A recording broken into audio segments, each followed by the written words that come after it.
अस्सलामु अलैकुम वरहमतुल्लाहि वबरकातुहू। राह इस्लाम चैनल में तमाम दोस्तन की खुश आमदीद ऐं मलिकार। दोस्तों, उम्मीद है तव्हां ख़ैरियत सां हूंदो, ठीक ठाक हूंदो। दोस्तों, अॼु हिकु मालूमाती ॻाल्हियूं खणी तव्हांजी ख़िदमत में पेश थियो आहियां।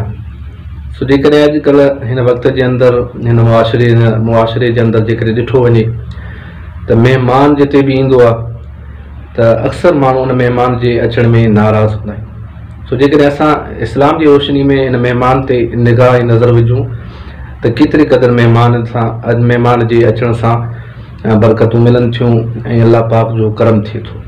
सो प्यारा दोस्तों, घणा माण्हू आहिनि जिन वटि महिमान ईंदा आहिनि त उहे परेशान थींदा आहिनि या सोचींदा आहिनि त किथां खारायूं किथां ॾियूं।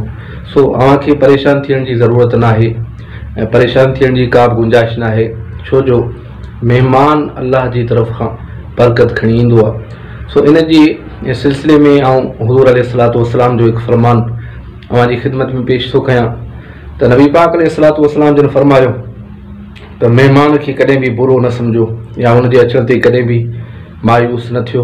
महिमान जॾहिं बि जंहिं वटि ईंदो आहे त रिज़्क़ ऐं रोज़ी खणी ईंदो आहे, जॾहिं वापसि वेंदो आहे त उन अहले खाना जा गुनाह खणी वेंदो आहे। यानी महिमान जे अचण सां रिज़्क़ में रोज़ी में इज़ाफ़ो थिए थो, उहो पंहिंजो रिज़्क़ खणी अचे थो।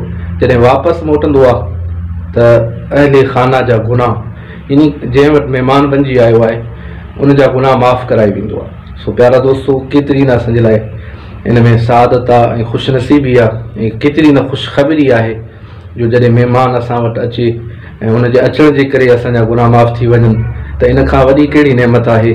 बसि दुआ कयो अल्लाह पाक असां तव्हां सभिनी खे अमल जी तौफ़ीक़ अता फ़रमाए।